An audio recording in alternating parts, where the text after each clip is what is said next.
नमस्कार दोस्तों, स्वागत है आपका बुक मास्टर पर, जहां हम दुनिया की सबसे शानदार किताबों का ज्ञान आप तक लाते हैं ताकि आप अपनी जिंदगी को एक नए स्तर पर ले जा सकें। आज हम बात कर रहे हैं द लाइक स्विच की, जिसे लिखा है जैक शेफर ने। एक ऐसी किताब जो आपकी सोच, आपके फैसले और आपकी जिंदगी को बदल सकती है। जरा सोचिए, अगर आपको किसी ऐसे इंसान का भरोसा जीतना पड़े जो आपको पसंद ही नहीं करता, तो आप क्या करेंगे? क्या ऐसा करना मुमकिन है? इसी सवाल का जवाब और ऐसे कई गहरे रहस्यों से पर्दा उठाती है यह किताब। तो चलिए शुरू करते हैं इस सफर को। चैप्टर 1, लेखक की पृष्ठभूमि और दोस्ती का फॉर्मूला। दोस्तों, किसी भी रिश्ते की नींव भरोसे और पसंद पर टिकी होती है। लेकिन जरा सोचिए, अगर आपको किसी ऐसे इंसान का भरोसा जीतना पड़े जो आपको पसंद ही नहीं करता, तो आप क्या करेंगे? यही काम सालों तक किया जैक शेफर ने, जो FBI के बिहेवियरल एनालिसिस प्रोग्राम में एक स्पेशल एजेंट थे। उनका मिशन था ऐसे लोगों से दोस्ती करना जो उनकी दुनिया के सबसे अनजान या कभी कभी सबसे खतरनाक लोग थे। जैक का काम सुनने में जितना रोमांचक लगता है, उतना ही मुश्किल भी था। उन्हें अपराधियों, जासूसों और संदिग्धों से बात करके उनकी जानकारी लेनी होती थी। लेकिन ये लोग पुलिस या एजेंसी के लोगों पर भरोसा ही नहीं करते थे। ऐसी स्थिति में तुरंत दोस्ती करना उनके लिए सिर्फ एक स्किल नहीं, बल्कि एक जीवित रहने की कला थी। जैक ने महसूस किया कि चाहे कोई भी इंसान हो, हम सबके दिमाग में एक जैसा सोशल वायरिंग है जो हमें पसंद करने और रिश्ते बनाने के लिए तैयार करता है। अगर सही तरीके से उसे ट्रिगर किया जाए तो कोई भी इंसान आपको अपना दोस्त मान सकता है। यही सीक्रेट उन्होंने अपनी किताब द लाइक स्विच में खोला, और उसमें सबसे पहले आता है उनका फ्रेंडशिप फॉर्मूला। फ्रेंडशिप फॉर्मूला, दोस्ती का गणित। जैक के अनुसार दोस्ती बनाना कोई रहस्यमयी या जादुई प्रक्रिया नहीं है, बल्कि इसका एक फॉर्मूला है। Friendship proximity plus frequency plus duration plus intensity. चलिए इसे आसान भाषा में समझते हैं। ए, प्रॉक्सिमिटी, निकटता। आप किसी इंसान के जितने पास और जितनी बार नजर आते हैं, आपके रिश्ते के बनने की संभावना उतनी बढ़ जाती है। उदाहरण, अगर आप रोज जिम जाते हैं और एक ही टाइम पर किसी को देखते हैं, तो कुछ दिनों में आप हाय बोलना शुरू कर देते हैं और धीरे धीरे एक रिलेशनशिप बन जाती है। बी, फ्रीक्वेंसी, आवृत्ति। आप कितनी बार उस व्यक्ति से इंटरैक्ट करते हैं। बार बार मुलाकात या बातचीत सामने वाले के दिमाग में आपको फैमिलियर बना देती है, और दिमाग फैमिलियर चीजों को ज्यादा पसंद करता है। सी, ड्यूरेशन, अवधि। आप एक बार मिलने पर कितना समय साथ बिताते हैं। लंबा समय बिताने से गहरी बातचीत होती है और इससे इमोशनल कनेक्शन बनता है। डी, इंटेंसिटी, गहराई। इस समय में आपकी बातचीत और अनुभव कितने इमोशनल या इंटरेस्टिंग है। एक गहरी इमोशनल या मजेदार बातचीत एक सामान्य बातचीत से कहीं ज्यादा तेजी से रिश्ता बनाती है। रियल लाइफ उदाहरण, सोचिए आप एक नई कंपनी में ज्वाइन हुए हैं। ऑफिस में आपके बगल में बैठने वाला एक सहकर्मी है जिससे शुरू में सिर्फ हेलो और गुड मॉर्निंग होती है। Proximity plus frequency. धीरे धीरे आप दोनों एक ही प्रोजेक्ट पर काम करने लगते हैं और कई घंटे साथ बिताते हैं। ड्यूरेशन, काम के दौरान एक दिन आप दोनों अपनी पर्सनल लाइफ के बारे में बात करने लगते हैं, जैसे कॉलेज के किस्से, फैमिली और सपनों के बारे में। इंटेंसिटी, कुछ ही हफ्तों में वो आपका अच्छा दोस्त बन जाता है, सिर्फ इसलिए क्योंकि चारों एलिमेंट्स साथ में काम कर रहे थे। जैक कहते हैं, अगर आप चाहते हैं कि कोई आपको पसंद करे, तो इन चारों एलिमेंट्स को जितना हो सके उतना एक्टिव रखें। एक जरूरी पॉइंट, इस फॉर्मूले का मतलब ये नहीं है कि आप किसी को ओवरलोड कर दें। अगर प्रॉक्सिमिटी, फ्रीक्वेंसी या ड्यूरेशन ज्यादा हो जाए और सामने वाला तैयार न हो, तो वो उल्टा इरिटेट हो सकता है। मतलब, रिश्ता बनाने की रफ्तार सामने वाले के कंफर्ट जोन के हिसाब से तय करनी चाहिए। इस चैप्टर का सार, दोस्ती का फॉर्मूला आसान लगता है, लेकिन जब आप इसे जानबूझकर इस्तेमाल करते हैं तो इसका असर कई गुना बढ़ जाता है।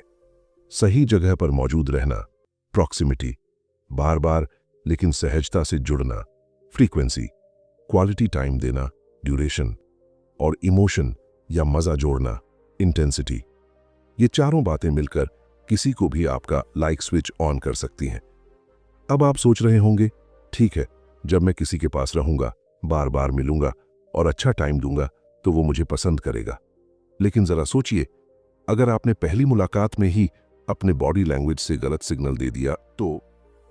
Chapter 2, non verbal first impression. दोस्तों, कहते हैं पहला इंप्रेशन ही आखिरी इंप्रेशन होता है। जैक शेफर, जो एफबीआई में सालों तक स्पेशल एजेंट रहे, बताते हैं कि पहले कुछ सेकंड में ही लोग तय कर लेते हैं कि वो आपको पसंद करेंगे या नहीं। और मजेदार बात यह है कि यह फैसला ज्यादातर बिना एक भी शब्द बोले हो जाता है। यानी आपकी बॉडी लैंग्वेज, आपका चेहरा, आपकी आंखें, सब कुछ सामने वाले के दिमाग में तुरंत एक मैसेज भेजते हैं।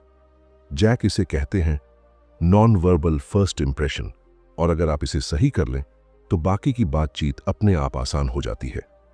पहला, D7 सेकंड रूल, 7 सेकंड का नियम। जैक के मुताबिक किसी से पहली बार मिलने के सिर्फ 7 सेकंड में उसका दिमाग आपके बारे में राय बना लेता है। ये राय सिर्फ आपके कपड़े, चेहरा और हाव भाव देखकर बनती है।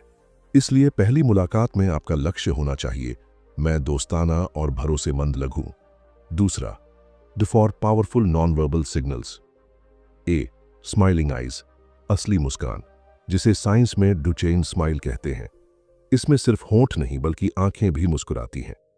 जैक कहते हैं फेक स्माइल में सिर्फ होंठ हिलते हैं, असली मुस्कान में आंखों के कोनों में झुर्रियां पड़ जाती है। ये सिग्नल सामने वाले को बताता है कि आप ईमानदार और मिलनसार हैं। बी, आईब्रो फ्लैश, भौहों का हल्का उठना। जब आप किसी को देखते ही भौहों को 1 सेकंड के लिए हल्का सा ऊपर उठाते हैं तो ये मैं आपको पहचानता, स्वागत करता हूं का मैसेज देता है। ये एक नेचुरल ह्यूमन सिग्नल है जिसे हम दोस्तों या परिचितों को देखते समय अनजाने में करते हैं।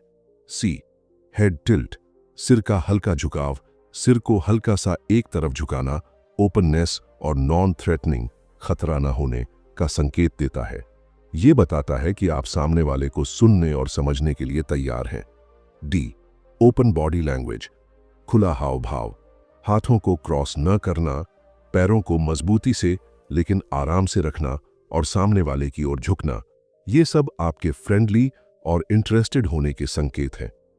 क्लोज्ड बॉडी लैंग्वेज, जैसे बाहें क्रॉस करना या मुंह फेरना, आपको दूर और ठंडा दिखाती है। तीसरा, रियल लाइफ स्ट्रॉन्ग एग्जाम्पल। मान लीजिए आप एक इंटरव्यू देने गए हैं। जैसे ही आप कमरे में दाखिल होते हैं, आप हल्की मुस्कान के साथ इंटरव्यूअर की आंखों में देखते हैं, स्माइलिंग आईज, और भौहें हल्का सा ऊपर उठाते हैं, आईब्रो फ्लैश। आप हाथ मिलाने के समय सिर को थोड़ा झुकाते हैं, हेड टिल्ट, और खुली बॉडी लैंग्वेज रखते हैं। इंटरव्यूअर के दिमाग में पहले 7 सेकंड में ही ये इमेज बन जाती है।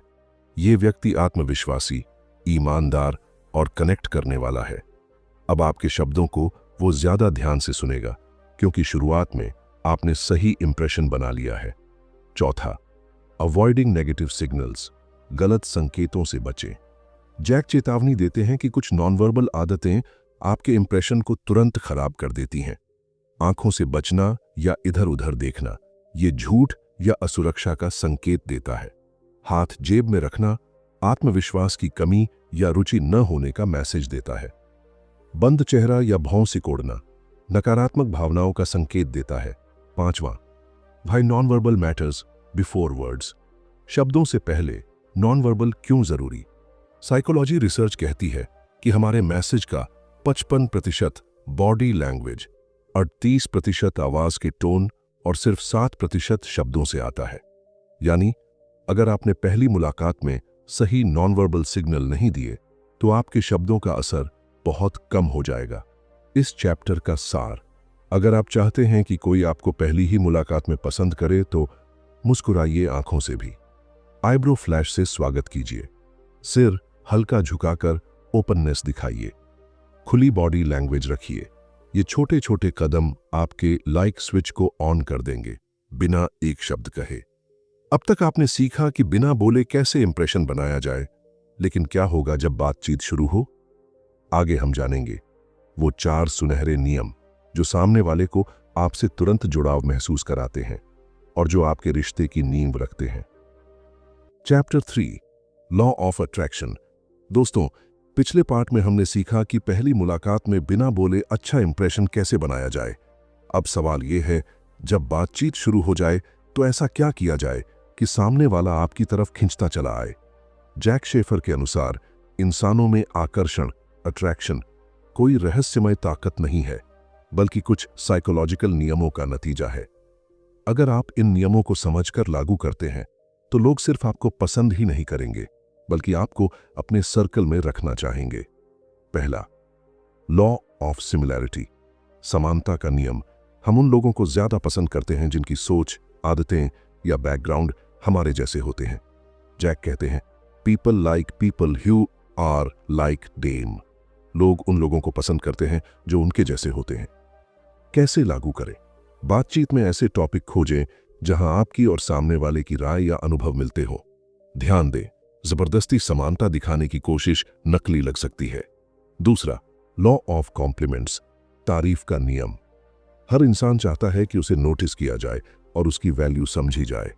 जैक बताते हैं कि सच्ची और सही जगह पर दी गई तारीफ रिश्ते में तेजी से पॉजिटिविटी लाती है। कैसे लागू करें? सिर्फ बाहरी लुक्स की तारीफ न करें, बल्कि किसी की मेहनत, स्किल या सोच की तारीफ करें। जैसे, आपने जिस तरीके से प्रॉब्लम सॉल्व की वो वाकई कमाल है। तीसरा, लॉ ऑफ क्यूरियोसिटी, जिज्ञासा का नियम। हम उन लोगों की तरफ खींचते हैं जो हमें इंटरेस्टिंग लगते हैं और जिनकी जिंदगी या सोच में कुछ नया जानने को मिलता है। जैक कहते हैं, curiosity is the magnet of conversation. जिज्ञासा बातचीत का चुंबक है। कैसे लागू करें? अपने बारे में सब कुछ एक साथ न बताएं, थोड़ी रहस्यात्मकता रखें ताकि सामने वाला और जानना चाहे। चौथा, लॉ ऑफ रेसिप्रोसिटी, लेन देन का नियम। जब कोई हमारे लिए कुछ करता है, चाहे वो मुस्कान हो, तारीफ हो या मदद, हमारा दिमाग स्वचालित रूप से बदले में कुछ अच्छा करने के लिए प्रेरित होता है। कैसे लागू करें? छोटे छोटे जेस्चर्स जैसे दरवाजा पकड़ना, पानी ऑफर करना या नोटबुक देना, ये सामने वाले में पॉजिटिव रिस्पॉन्स ट्रिगर करते हैं। रियल लाइफ एग्जाम्पल, मान लीजिए आप एक सेमिनार में गए हैं और बगल में बैठा व्यक्ति नया है। आप बातचीत शुरू करते हैं और पता चलता है कि वो भी आपके शहर से है। लॉ ऑफ सिमिलैरिटी, आप कैजुअली कहते हैं, आपने अभी जो सवाल पूछा वो वाकई इंसाइटफुल था। लॉ ऑफ कॉम्प्लीमेंट्स, थोड़ी देर बाद आप एक रोचक प्रोजेक्ट का जिक्र करते हैं, लेकिन सब कुछ नहीं बताते, जिससे वो और जानने के लिए उत्सुक हो जाए। लॉ ऑफ क्यूरियोसिटी, फिर आप उसे सेमिनार नोट्स की एक कॉपी ऑफर करते हैं। लॉ ऑफ रेसिप्रोसिटी, परिणाम, उसके दिमाग में आपके बारे में एक पॉजिटिव, भरोसेमंद और दिलचस्प इमेज बन जाती है। पांचवा, अवॉइडिंग रिवर्स इफेक्ट, उल्टा असर से बचें। जैक चेतावनी देते हैं कि इन नियमों का गलत या ओवरयूज नुकसान पहुंचा सकता है। बहुत ज्यादा समानता दिखाने से आप नकली लग सकते हैं। जरूरत से ज्यादा तारीफ चापलूसी में बदल जाती है। रहस्य बहुत ज्यादा रखने से लोग दूरी बना सकते हैं। मदद की कोशिश अगर समय या संदर्भ के बिना हो तो बोझिल लग सकती है। इस चैप्टर का सार, अट्रैक्शन सिर्फ फिजिकल अपीयरेंस की बात नहीं है, ये कनेक्शन और कंफर्ट का खेल है। अगर आप चाहते हैं कि लोग आपके आसपास सहज महसूस करें और आपको अपने सर्कल में शामिल करें, तो समानता खोजें, सच्ची तारीफ करें, बातचीत में थोड़ी जिज्ञासा रखें, छोटे छोटे जेस्चर्स से मदद करें, लेकिन एक बार अट्रैक्शन बन भी जाए तो उसे बनाए रखना असली कला है। अगले हिस्से में हम जानेंगे FBI एजेंट्स के वो फ्रेंडशिप डीपनिंग टेक्निक्स जो रिश्ते को सतही से गहरे स्तर पर ले जाते हैं और आपको हर मिलने वाले के लिए यादगार बना देते हैं। Chapter 4, the power of listening, सुनने की ताकत।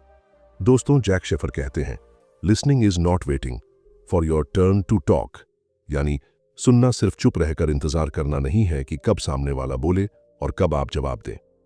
सच्ची सुनने की कला एक एक्टिव प्रोसेस है जो रिश्तों को सिर्फ बेहतर ही नहीं बल्कि गहरा भी बनाती है। FBI में जैक ने दर्जनों केस सॉल्व किए सिर्फ इस ताकत का सही इस्तेमाल करके। जब कोई व्यक्ति महसूस करता है कि ये इंसान मेरी बात सच में सुन रहा है, तो उसके दिल में आपके लिए एक भरोसे और कनेक्शन का दरवाजा खुल जाता है। पहला, एक्टिव लिसनिंग, सक्रिय सुनना।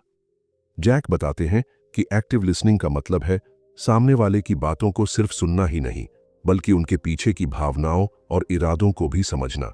कैसे करें? आंखों से कांटेक्ट बनाए रखें। हल्के हल्के सिर हिलाकर या चेहरे के हाव भाव से दिखाएं कि आप ध्यान दे रहे हैं। बीच बीच में हाँ, समझ गया जैसे छोटे वर्बल संकेत दें। दूसरा, द पैराफ्रेज टेक्निक, दोहराकर पुष्टि करना। जैक एक कमाल की एफबीआई तकनीक बताते हैं, पैराफ्रेजिंग। इसका मतलब है कि आपने जो सुना उसे अपने शब्दों में दोहराए। ये सामने वाले को दो बातें दिखाता है। ए, आप सच में सुन रहे हैं। बी, आप उनकी बात को सही समझना चाहते हैं। उदाहरण, अगर कोई कहे, मुझे लगता है कि मेरी मेहनत को नोटिस नहीं किया जा रहा, आप जवाब दें, तो आप कह रहे हैं कि आपको लगता है आपके प्रयासों की कद्र नहीं हो रही। तीसरा, नॉन जजमेंटल लिसनिंग, बिना जज किए सुनना। लोग खुलकर तभी बोलते हैं जब उन्हें लगे कि उन्हें जज नहीं किया जाएगा। जैक कहते हैं, बातचीत में जल्दी राय देने या सॉल्यूशन देने से बचें। पहले पूरी बात सुनें, फिर सोच समझकर प्रतिक्रिया दें। चौथा, आस्क ओपन एंडेड क्वेश्चंस, खुले सवाल पूछना। हाँ या ना वाले सवाल से बातचीत खत्म हो जाती है, लेकिन ओपन एंडेड सवाल सामने वाले को अपने विचार खोलने का मौका देते हैं। उदाहरण, गलत, क्या आपका दिन अच्छा था? सही, आज आपके दिन का सबसे अच्छा पल कौन सा था? रियल लाइफ एग्जाम्पल, सोचिए आप एक ऑफिस मीटिंग में हैं। एक सहकर्मी प्रोजेक्ट में परेशानी का जिक्र करता है। ज्यादातर लोग तुरंत सलाह देने लगते हैं, लेकिन आप एक्टिव लिसनिंग अपनाते हैं।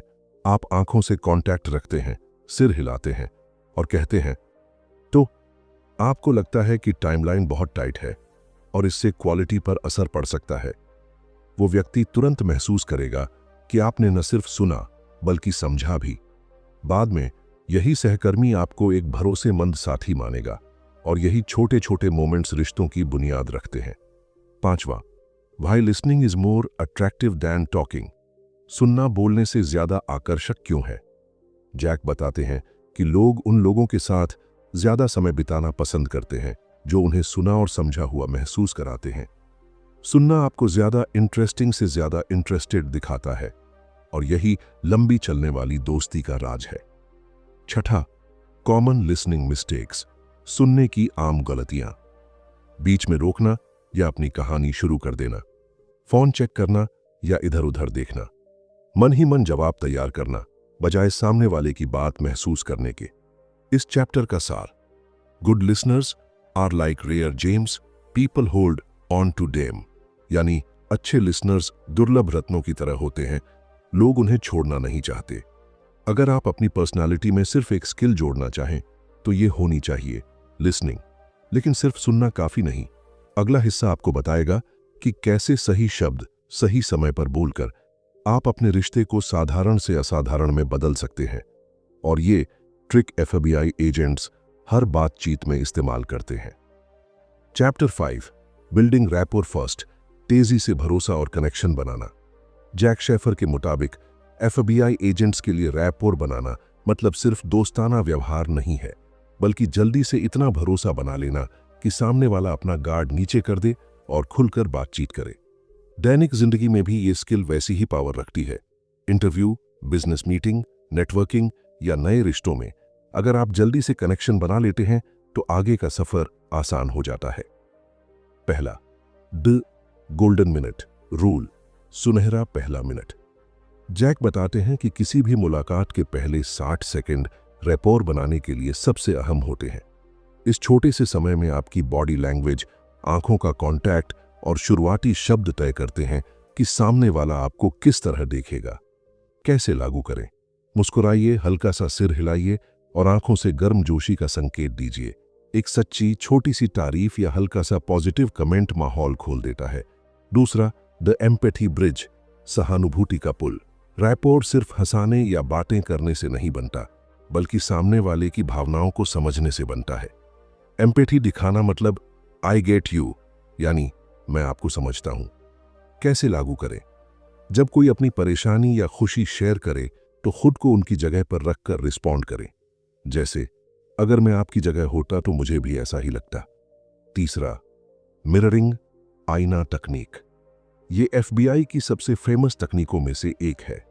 मिररिंग का मतलब है सामने वाले के हाव भाव, बोलने का तरीका और ऊर्जा स्तर को हल्के से कॉपी करना।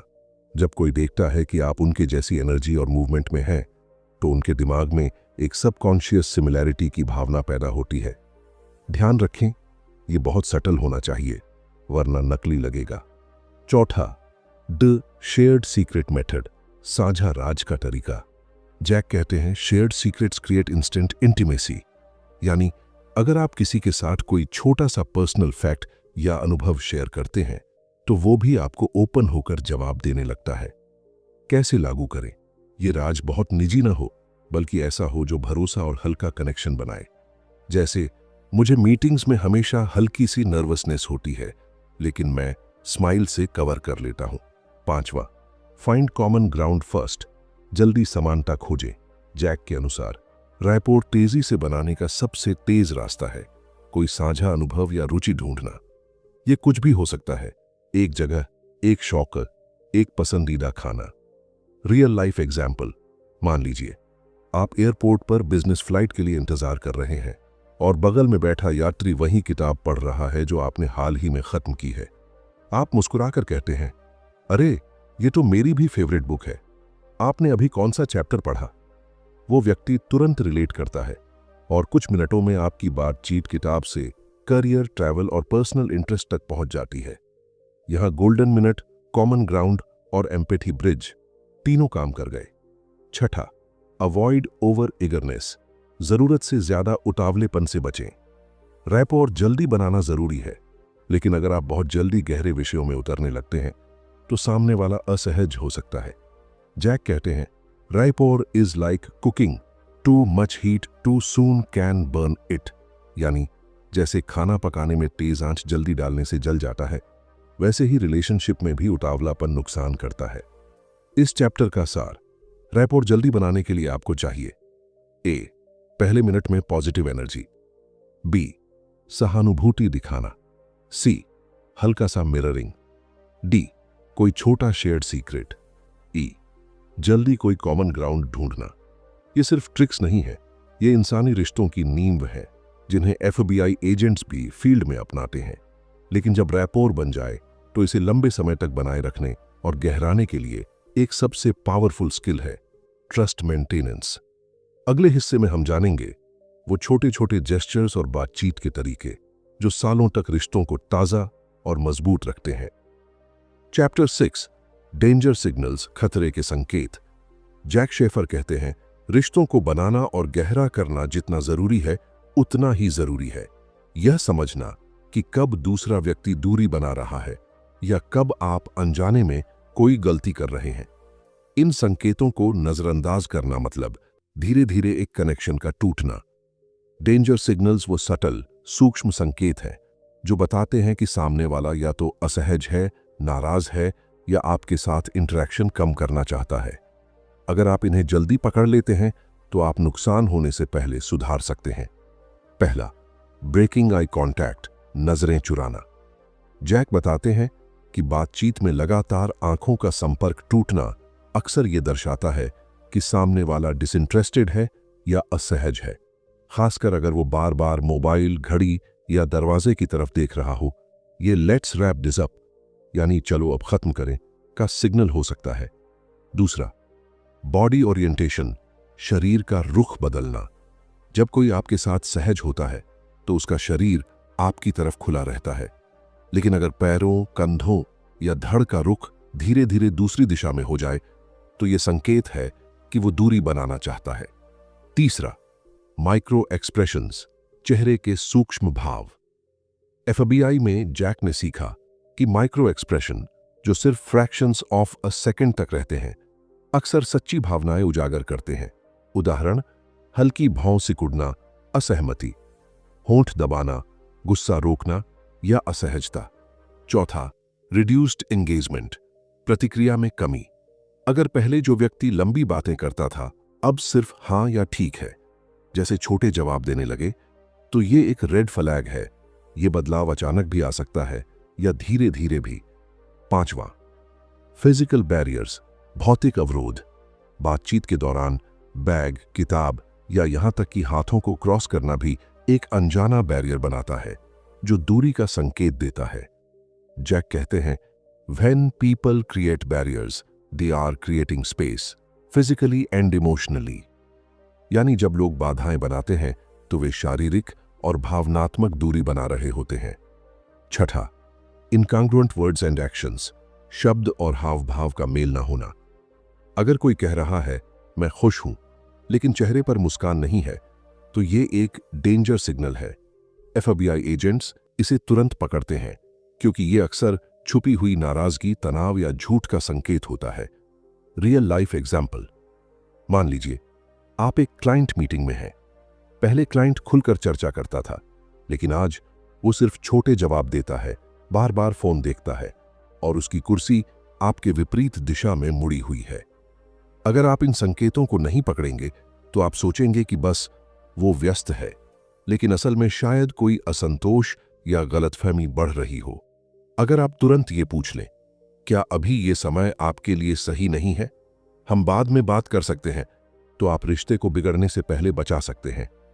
सातवां, how to respond to danger signals, कैसे प्रतिक्रिया दें।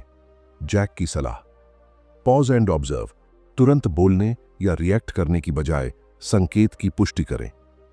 चेक इन, सीधे लेकिन सौम्य तरीके से पूछें कि सब ठीक है या नहीं। एडजस्ट अप्रोच, अपनी बातचीत का टोन, विषय या बॉडी लैंग्वेज बदलें। इस चैप्टर का सार, डेंजर सिग्नल्स आपको यह समझने में मदद करते हैं कि कब रिश्ते में समस्या आ रही है। इन्हें नजरअंदाज करना मतलब आंख बंद करके गाड़ी चलाना, हो सकता है सामने मोड़ पर खाई हो। जैक का कहना है, awareness is your early warning system, यानी जागरूकता ही आपका शुरुआती चेतावनी सिस्टम है। लेकिन सिर्फ डेंजर सिग्नल्स पहचानना ही काफी नहीं। अगला हिस्सा आपको बताएगा वो फ्रेंडशिप मेंटेनेंस प्लान जिसे अपनाकर आप किसी भी रिश्ते को सालों तक मजबूत रख सकते हैं। और यह हैरानी की बात है कि ज्यादातर लोग इसे कभी नहीं अपनाते। Chapter 7, trust and long term bond, भरोसा और लंबा रिश्ता। जैक शेफर कहते हैं, किसी से कनेक्शन बनाना एक शुरुआती जीत है, लेकिन उस रिश्ते को लंबे समय तक जिंदा और मजबूत रखना ही असली कला है। एफबीआई में भी एक बार रैपोर बन जाने के बाद एजेंट्स को महीनों, कभी कभी सालों तक उस भरोसे को बनाए रखना पड़ता था, ताकि सामने वाला खुला और ईमानदार बना रहे। दैनिक जिंदगी में भी यही सच है, चाहे दोस्ती हो, रिश्तेदारी हो या बिजनेस पार्टनरशिप। अगर भरोसा टूट गया तो रिश्ता भी गिर जाता है। पहला, कंसिस्टेंसी, स्थिरता बनाए रखें। भरोसा समय के साथ स्थिर और लगातार सकारात्मक अनुभवों से बनता है। अगर आप कभी बहुत दोस्ताना और कभी पूरी तरह गायब हो जाते हैं तो सामने वाला असुरक्षित महसूस करने लगता है। जैक कहते हैं, trust is built in drops and lost in buckets, यानी भरोसा बूंद बूंद से बनता है, लेकिन एक साथ बाल्टी भरकर टूट सकता है। दूसरा, कीप योर प्रॉमिसेस, वादों को निभाना। जब आप कहते हैं कि आप कुछ करेंगे और फिर सच में करते हैं, तो हर बार सामने वाले के भरोसे की एक नई परत जुड़ जाती है। ये छोटे वादे भी हो सकते हैं, जैसे समय पर कॉल करना या तय दिन पर मिलना। तीसरा, शो जेन्युइन इंटरेस्ट, सच्ची दिलचस्पी दिखाना। लंबे रिश्ते के लिए जरूरी है कि आप सामने वाले की जिंदगी में जेन्युइनली इन्वेस्टेड रहें। ये सिर्फ पूछने के लिए कैसे हो नहीं, बल्कि सच में सुनना और समझना है। जैक इसे इमोशनल डिपॉजिट्स कहते हैं। जैसे बैंक में पैसे डालते हो, वैसे रिश्ते में भावनात्मक निवेश करो। चौथा, एडमिट मिस्टेक्स, गलती मानना। कभी कभी भरोसा गलती से नहीं टूटता, बल्कि उसे मानने और सुधारने से और मजबूत हो सकता है। अगर आपने कुछ गलत किया है तो बहाना बनाने की बजाय साफ कह दें, हाँ, ये मेरी गलती थी। एफबीआई में भी एजेंट्स जानते थे कि ईमानदारी अक्सर सबसे बड़ा रिपेयर टूल है। पांचवा, स्मॉल जेस्चर्स, बिग इंपैक्ट, छोटे इशारे, बड़ा असर। कभी कभी एक छोटी सी मदद, एक नोट या बर्थडे विश सालों तक याद रखी जाती है। जैक कहते हैं, ये जेस्चर्स सामने वाले को रिमाइंड करते हैं कि आप उनकी परवाह करते हैं, भले ही बड़े मौके ना हो। रियल लाइफ एग्जाम्पल, मान लीजिए एक पुराना क्लाइंट है जिससे आपका महीनों से कोई काम नहीं हुआ। आपको पता चलता है कि उसके बिजनेस ने 10 साल पूरे कर लिए हैं। आप एक छोटा सा बधाई ईमेल भेजते हैं या शायद एक कार्ड। शायद वो इस समय आपको प्रोजेक्ट न दे, लेकिन आपने उसके भरोसे के खाते में एक बड़ी इमोशनल डिपॉजिट डाल दी है। जब अगली बार उसे आपकी जरूरत होगी, आप उसकी पहली पसंद होंगे। छठा, अवॉइड ट्रस्ट किलर्स। भरोसा तोड़ने वाली आदतें छोड़ें। जैक कुछ हैबिट्स को ट्रस्ट किलर्स कहते हैं। गॉसिप करना, वादे तोड़ना, दूसरे के राज शेयर करना, अस्थिर व्यवहार, इनसे बचना उतना ही जरूरी है जितना अच्छे काम करना। कैसे अपनाएं इन बातों को? ए, साप्ताहिक चेक इन करें। किसी करीबी को बिना किसी कारण सिर्फ हालचाल लेने के लिए कॉल या मैसेज करें। बी, डेडलाइन का सम्मान करें, चाहे पर्सनल हो या प्रोफेशनल। सी, छोटे जेस्चर्स, कभी कभी एक कॉम्प्लीमेंट या थैंक यू भी बहुत मायने रखता है। डी, गलती मानने की आदत, इससे आपके प्रति सम्मान बढ़ता है। तो दोस्तों, डी लाइक स्विच हमें यह सिखाती है कि सोशल स्किल्स सिर्फ नए रिश्ते बनाने की ट्रिक नहीं है, ये एक लाइफस्टाइल है। भरोसा, सहानुभूति, सुनना और छोटे जेस्चर्स, ये वो 4 पिलर्स हैं जिन पर कोई भी रिश्ता खड़ा रहता है। अगर आप चाहते हैं कि लोग आपकी ओर खींचें, आपको याद रखें और आपके साथ लंबे समय तक जुड़े रहें, तो आज से ही इन आदतों को अपनाना शुरू करें। और याद रखिए, people may forget what you said, they may forget what you did, but they will never forget how you made them feel। यानी लोग आपके शब्द या काम भूल सकते हैं, लेकिन आपने उन्हें कैसा महसूस कराया वो कभी नहीं भूलेंगे। Thanks for watching guys.